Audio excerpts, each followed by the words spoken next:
Hello, everyone. This is MMA Interesting Prospects podcast. Today, our guest is Ikaika King, who will fight on Crown Fighting Championship 15 August 23rd. Hello, Ikaika. How are you? I'm good. How are you? I'm good. And to be honest, I think that your next fight is a really interesting one because definitely it will be like a step up in a competition for you because for now you quite quickly defeated all of your opponents. So if you can tell me, how do you feel before like quite like interesting and tough challenge? For sure. I definitely feel excited. I have a tough opponent in front of me. Dante's wrestling skills are nothing to take lightly. Um, his last fight was a five rounder, split decision. Um, Everything in the striking was close. Interesting scrambles. He definitely doesn't give up, and he definitely fights from bell to bell. He doesn't give up. All five rounds were tough, so I appreciate the challenge. I'm ready for what's next. If obviously, like you said, I finished all my opponents pretty quickly within the first or second round. So going into a fight against a guy who's known for going the distance and who has what it takes to defeat somebody through one, two, three, four, and five is a formidable test. I'm excited to put myself up against those types of talents for sure. And also, it will be a flyweight titles fight. So in the end, it is scheduled for 15 minutes. Of course, it's a little bit different than like in pro MMA, but in the end, Right. it is a chance for you to have even this kind of preparation, like for the 15 minutes fight. 100%. Yeah, I mean, this is my first five rounder, and like you said, it's a little bit different than pros, but still the preparation is tough, right? Trying to go six, seven, 8 rounds, nine, 10 rounds in sparring. So, yeah, it's definitely a step up in preparation for sure. And it will be your like first fight out of like outside of the Hawaii, right? Yes, my first fight outside of Hawaii. So first one on the mainland. Um, Long travel time, but I'm ready for that type of challenge. Little bit of elevation, but that's okay. And like how quickly or when do you plan to go to Utah? I plan to go out maybe the Tuesday before. I think the Tuesday before, get some jogs in, try to adjust myself to the air, the elevation. So we'll have four days or so before the actual fight. But in the end, I think that it probably it will be like good. It's not. It's probably no need to be like 4 weeks or something around this. Yeah, Probably just few days will be okay. yeah, just a few days will be all right. It won't be anything too crazy. It won't be like a 2 week, 3 week, 4 week like you're saying. Yeah. And because of like because of your skills, of your grappling skills, and the way that you finish your fights, do you think what's gonna happen if let's say you will take his back and he will not tap? Because for now, of course, you tapped all of your three opponents, but on the Right. paper, it can happen that like in the like first attempt, he cannot tap. Right. So do you have like maybe some plan B, something maybe some other submission to go for? Do you think about this kind of things? I I for sure I think about those types of things. I know Dante's tough. I know that he has the ability to get out of submissions. He has the ability to ward off positions that aren't necessarily the most favorable for him. So I do have a couple aces up my sleeve on how I want to transition from submission to submission. I'm completely prepared for him to be the toughest grappler I've faced in a long time. And not to say that belt colors matter too much, but for a black belt at Agame Jiu Jitsu, like where he trains, for him to have a blue belt at a gym like that means that he knows his stuff, and I'm completely prepared for him um, to be aware academically of types of submissions that I have because I haven't done anything too crazy yet. I have some rear naked chokes and I have a Darce choke, but those types of things for a blue belt, a purple belt, a brown belt, those are small time submissions. So I know I had to pull out something interesting in order to get him out of there. I'm ready for that. And was the like BJJ the first combat sport that you ever trained, or did you have any like other kind of background? Um, Brazilian Jiu-Jitsu is the first martial art I learned. I didn't train any martial arts before I was 19 years old. I'm 24 now, and I just picked up MMA from the beginning. Um, I was doing a lot of I was trying to do two sports at the same time, trying to kickbox and do jujitsu. And ultimately, I chose to focus on jujitsu for a while. So yeah, that's my first one that I focused in on, and um, I tried to put all my academic focus on, and yeah, jujitsu is definitely the first martial art that I really honed in on and focused on. So that's my specialty. I lean on that a lot for sure. And do you still compete in some kind of grappling competition, either like gi or no gi? Um, I haven't competed in jiu-jitsu in a long time, to be honest. Most of my focus, almost all of my focus is on MMA. Don't get me wrong, I have a special place in my heart for pulling up to a gi tournament or a no gi tournament, or even I had some fight to win matches too that were a lot of fun. But for right now, I love to fight, and the cage is definitely where I feel like I belong and where I'm going to put my focus. Yes, it's probably really hard to compete in the like really high level in few combat sports. You probably just have to decide which one you pick. 100%. And not that people can't do it. It's just there's nothing that matches the energy of the cage. There's nothing that matches an MMA crowd or the hype behind fights that's hard for me to replicate in other settings. I just love the walkout. I love everything about the crowd and getting my hand raised there. It's something different, something special to be an MMA fighter for sure. And if you can tell me more about your team that you have that you train with right now, and if you can tell me, is it like the first team or the gym that you train MMA, or did you change anything in the meantime? Um, so I train at a gym called Trilogy North Shore. It's a branch off of a gym called Trilogy in Pearl City on Oahu. So we train up here on the North Shore.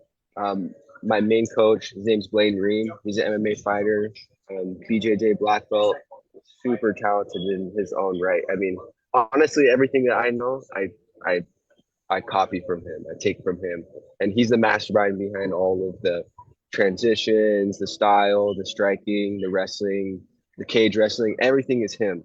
So he's the head coach. I have a lot of jujitsu guys that train alongside me, right? Guys who are fans of the gi, only study primarily BJJ, and then I have a striking coach named Anton Tamarosin, he's very classically trained in Muay Thai. He's from Malaysia. He's been training since he was a small kid, and he helped me kind of like sharpen up all of my Muay Thai, my kickboxing, and then I have a wrestling coach named Okla Makao who trained with the Olympic team, super good in his own right. Was nationally ranked in wrestling, and he's very high level collegiate level wrestler in Greco-Roman and folk style. So I have a lot of resources there, but it's pretty small. It's kind of just us, this little team. My striking coach, my wrestling coach, my jiu-jitsu coach, and then some guys who do jiu-jitsu, but will put on the MMA gloves to help me prepare. So we really do just have a small little team, um, a lot of experience on the coach level, but a lot of inexperience on the student level. So for me, I'm kind of trying to like take take take the tip of the spear, I guess, on trying to branch into this MMA world and just kind of trying to lead my teammates into like competing in jujitsu, competing in MMA, and trying to like test our skills and show the island where we stand by way of jujitsu and by way of fighting in general. So um, that team's awesome. Even the home gym team in Pearl City Trilogy, a lot of awesome talents there too. A lot of heavy dudes, which helps me with my grappling, right? Being able to learn from guys who do have that heavy man style of being on top, staying on top. Those types of things kind of help me develop my grappling in a certain way. So that translates well into 125. So that's kind of the overall. Um, that's a summary of my team where we're at, and they've really been the only team that I've trained with. I got my start in Arizona a little bit um, with Sicarius MMA, and they train here and there, and it was kind of like my COVID hobby. That was like that I picked up randomly. I was like, you know what, I'll give this a shot. Um, but I moved to Hawaii shortly after for college, and from then on, I trained with Trilogy. I kind of like stumbled upon it through some coworkers, and ever since then, that's been my only team, and I've been repping that banner for pretty much my whole career. But I think that in MMA there is something cool that there is no like great way to only one great way to go to the top because you can be a member of like super gym, big gym like ATT or Kill Cliff. You can have like more of the boxing model, so you have just your coaches, or even it can be like smaller gym in smaller city. You still can go on the really high level, and I think that this is great. That there is not one only good option, but you can pick whatever is like best for you. 100%. That's why we love the sport, right? Is you could be like you're saying, you could be a guy from ATT, Super Gym, lots of good guys. You know what I mean? A plethora of coaches and opportunity. Or you could be like us. You could be from some gym out in the mountains. You have just your coaches, boxing model where you're just kind of sharpening the tools that you have. And that's kind of that's the approach that I grapple with a lot of, I can travel around and I can spar with some other guys at other gyms, and I can have the benefits of big teams, but I can still come home and have that focus be on me. And that's mostly why I stay at my gym is I appreciate having the focus be on just me, having the focus be on just our game and how we're gonna play our cards. And I don't see any need in the near future for me to venture out and try to, you know, put my eggs in other baskets. I really like where I'm at. I love the attention that I get. So I'm gonna stick with this small gym route, and I'm gonna try to take this team to the top for sure. And who knows, maybe in a few years you will be like the main face of the gym, and you will have like good like amateur or like fighters on early pro stage of the careers in just few years. So it only can be this way. 100%. I share the same sentiment. I hope that my teammates, I mean, maybe they share the inspiration, they feel the energy as well. And for you, what is like the most challenging aspect of overall MMA game? The most challenging aspect for me may be, I think for me, it's focus. Um, when you have 8, 10 week camps, when you hit week 4, 5, 6, those are the times where you start to maybe lose a little bit of your mental, and I mean, your mind starts to wander, or maybe you're thinking about what's going to happen after the fight. But I appreciate how um, tough opponents like Dante kind of refocus you, put you back into the moment where you're like, all right, man, like, this guy, I know this guy's up. I know he's running. I know he's at wrestling practice. I know he's hitting pads right now. And ha- having that mindset of, I'm going to take these 8 weeks, these 6 weeks to really focus on my opponent and try to make something special happen on that night. That's what I appreciate the most. But also for me, what the most challenging is having a daily goal when I wake up. I'm getting ready for a fight. Those that long term focus, the long term goals, those are those are what keep me motivated, but also are the most challenging for me because I tend to have my mind wander. Sometimes I wake up, you know what I mean. I see another sport on TV, and I get interested, and I start looking into these different athletes and where they stand in the league, and then all of a sudden it's 6 p.m. I gotta be at jujitsu, and I'm like, oh snap, I'm getting ready for a fight. I gotta be on my stuff. So for me, it's just focus. Focus is really the most challenging thing, but with that challenge helps me sharpen and hone that part of myself, that part of my mentality and personality. You know what I mean? Strengthening the places where I lack, and focus may be one of those things for sure. I think that in like this kind of individual sport, especially like MMA, also it's quite a difference between this and like the like basketball or football sports. It's that probably you will face your opponent only once in your lifetime. In your lifetime, it will never happen again. So in the end, it's just the one chapter who will not be right again. Let's say because in this like team sports you can play each other in like in a few weeks, few months, and it's all the same all the time. But in the end, you probably will face your like next opponent, Dante, just one time in your life.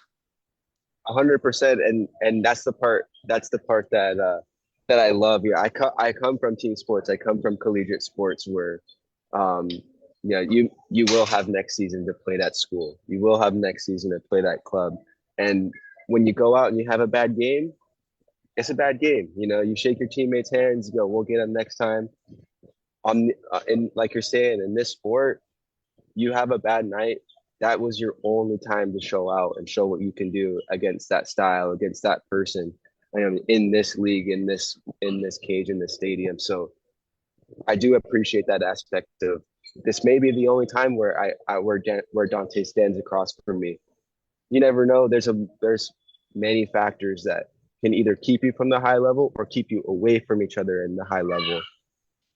So whether, like you're saying, whether or not we run into each other again on the regional scene or even on the pro scene, this could be my only chance to fight Dante, and I want to make sure that I give it my best effort for sure. That when I step, whether or not I get my hand raised, that I know I checked all my boxes, I crossed all my T's, dotted all my I's. And about you going pro, do you have like some kind of plan? When would you like to make a pro fight? To be completely honest, I I don't have a clear step by step plan to go pro. For me, there is no if this happens, I'll go pro. That right now, I'm really just focused on taking all the opportunity I can get to put my feet on the canvas behind those locked doors and make sure that I get as much cage time as possible. It makes it a little disappointing when you go in and you finish a guy in the first round, and it's nice to have everyone cheer your name, but I do want to show off my striking. I do want to show people that I can have long, grueling fights where you're wearing your heart on your sleeve, cut, bruised, bleeding, those types of things. So, for me, I just want as much cage time as possible, and I'd honestly like to fight a lot of these guys on the regional scene. There's guys like Ben Fielding, 4-0, right? Kyle O'Hare, 4-0. These guys who have big followings, who are still on the regional scene, that hopefully I can get the experience of traveling around and fighting these guys who have these talents, who are also having a hard time finding fights, also having a hard time, finding talent that can rival their grappling or their striking. So there are a lot of fights that I want still as the amateurs. There's a lot of work for me to do here too. There's a lot of 25ers that are super talented on the islands, 25ers, 35ers, whatever may come for me in the future. But eventually I do want to go pro, and I have goals in my head. I mean, by the time I turn 26, 27, I want to get in there well before my prime and get my feet wet in the big shows. But for right now, no rush. I just want to get my feet on the canvas. I want to fight the toughest fights that I can fight, and just stay warm, keep the blood moving, and keep the schedule busy and full. And like amateur fights, it's a little bit like the proving ground because you can fight against like really top level guys with a lot of talent and potential. And even if you lose, nobody will look at your amateur record in the end. So of course, like winning is always better than the losing. But if the fighter is ending like 5-5 amateur career, it's mean nothing actually because he's still like begin like from the start. Let's say when he goes pro. 100%. Um, with with that attitude, I'd really just like to get the time in. Like you're saying, nobody's going to be looking at your amateur record. You go into the pros, right? You don't hear DC or Joe Rogan or John Anik talking about this happened in his amateur career. Once you hit your pros, it's 0-0. You know what I mean, and it's a clean slate. So yeah, I'd like to get as many fights as I can in the amateurs. And who is your favorite fighter from Hawaii? Favorite fighter from Hawaii? That's hard to say. That's hard to say. I probably have to say BJ because of the way he entered into the UFC. Being one of those black belts that gets their black belt in 4 years. I've been training for 4 years, 5 years maybe, and to think that someone on his from where he's from with the resources and the places that he had to train for him to get his black belt in 4 years to win the mundials in 4 years, that's something special. And for him to fight in multiple weight classes, to become the champion, to stay in the UFC for as long as it. I mean, he fought guys before UFC was printed on the gloves, and he fought Ryan Hall. That's a long career in the UFC, and you see that from a lot of guys too, like Max. From fighting someone like Dustin Poirier, Conor McGregor, from before they were ranked in the top five to now he's still fighting for the BMF. He's in the top five of 45, 55. There's something special about the air here. There's something special about the warrior spirit here. And I feel honestly humbled and lucky to be around people like people like those guys. But it's also, we still have a lot to see from Dan Ige, Kai Kamaka, a lot of these other guys who are still coming up from Hawaii, Punahele Suriano, who's from this area of the island. There's a lot to say. Maybe my opinion might change, but for right now, I gotta go with BJ. BJ's a legend. There's nothing you can take away from the guy for sure.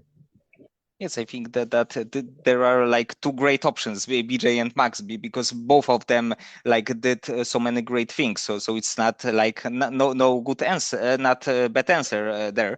But about Yeah. Max, what do you think should be next for him? For Max, um, to be completely honest, I think that he he has a fair case to rematch Topuria for 55, 100%. I mean, he KO'd Justin. He beat Dustin in a 5 rounder. That's hard to dispute, especially when you got a guy like Arman who's maybe not fighting as often as the fans might want to see. You have Charles coming off of a loss to Topuria. So I would say maybe somebody like who who's like maybe someone like Charles or even Topuria try and get back into the title scene because you're a BMF title winner. You're not fighting anybody who who's going to go in there and give you an easy dub, right? He's not going to go down to some flurry against the fence or anything like that. So to be the BMF title holder, to be in the top five, top 10 of 155ers, I would say someone like Arman, someone like Charles, or someone like Japoria would be a perfect next step for him. I don't think that he deserves anything less than a title fight or a title eliminator. I think he's right there with all those top five guys. Yes, yes, I would definitely agree. And are you a fan of like this kind of BMF gimmick? Honestly, I am a fight of the. I am a fan of the BMF gimmick. Um, I, I would. I wouldn't consider it necessarily like too gimmicky. I'd say it's another opportunity for fighters to fight for some sort of title, right? Like the title of world champion, you share that with people from PFL. You share that with people from other organizations. Like there are one world champions. There's Cage Warriors world champions. There's PFL world champions. But to be the BMF of the whole world, is something special, and I think it gives people another route because there are some guys whose style in MMA may not permit them to be, you know, what I mean, in the same echelon as somebody like Taporia, and we all discuss it. Styles make fights, you know, and some people's style is just to go out there and put on barn burners, and those guys, I think they deserve some recognition too, because even though Dustin Poirier never touched undisputed gold, for him to fight for a title like the BMF, win, lose, draw, there's opportunity for him to be recognized and uh, I'd say like endeared for the essence of his style. So I think there should be more titles out there besides the undisputed world champion. I'm a fan of recognizing guys and adorning them for the what they gave us in the cage for sure. So BMF guys for sure. I'm a huge fan. Put more people up for BMF. Put 45ers. Put 35ers in there because there's some banger fights to make that maybe may not make it into the title shot conversation. And I actually also like it. It's kind of have a little bit like a bad press, let's say that not all the people likes it. But I think that especially when it was a beginning, like Nate Diaz against Jorge Masvidal, it was a perfect Yeah, moment to create something like this. And I like it that it's not defended all the time because it should be just for special fights. for sure. Yeah, there's special fighters out there, and you gotta have special titles for guys who put their lives on the line, put their health on the line. Really, you know, those BMF guys, they don't play around. They go in there and they leave a part of themselves in there, and we should garnish their reputation with something like a special title for them. And if you could be a matchmaker for one night and book one fight from the UFC roster, which fighters would you like to see fight each other? Oh, but if I could match make anything, one fight that one matchup that just I can't get out of my head. I have to see Arman and Islam go at it again. That first one honestly changed my perspective a lot on MMA grappling and just to see the types of transitions that they're able to pull off on each other and mixing that in with this with you know early versions of their striking was something special that definitely like awakened something in me where you see somebody like Islam who comes from this Dagestani pedigree, undefeated mentor, I mean, emerging in the UFC, and you have a guy who's making his debut from Armenia, who went in there and was not one bit afraid to try and put him on his ass. That's that was something special, and I think that Arman has come so far. Um, Even just his physicality, you can see the difference in the way he strikes, the way he holds himself, his stance, the way he grapples when he holds people down on the ground. It's, you can tell that some of the best lightweights in the world feel feel pressure from him, and the same from Islam. There's so much lore around him. Um, there's so much like there's so much shielding him around. I think that Arman has what it takes to kind of penetrate that aura that he has around him and really start to humanize that lightweight welterweight division because we've seen a lot of dominant champions of lightweight and welterweight that once someone gets the belt, it's almost like they're stiff arming the rest of the division away from them. And I think that Arman's the key to sort of like opening up that new generation of fighting. Like just like Topuria has where he kind of like just broke through that Volkanovski aura and just kind of like opened up the division for everybody. I think that Arman has that same 55, 170 power where he can just kind of like walk in there and break open that break open that kind of like energy around it that's locking it down. So I think that Islam Arman is a really good one. I know that Islam's trying to go up to 170. I think that JDM has the same powers. I think that he has that same ability to break through the plot armor, so to say. But I I I would like to see Arman too, and I think that he does just as good at 170 as Islam does at 178. So weight classes aside, I want to see that matchup. Yes, and Islam against Armani, it was so close in January to be. Of course, it was booked and but super close to make it happen, and unfortunately, it wasn't happening in the end. Right, just slips through your fingers. Some of those good ones that just slip through your fingers, and I feel like I got stood up at the date. I feel like I was ready. I was sitting there ready. I was ready. You know what I mean, for the moment, and then you get stood up, and you're like, dang, like so many things happen in the sport. These matchups you want to see, that sometimes they just don't come to fruition.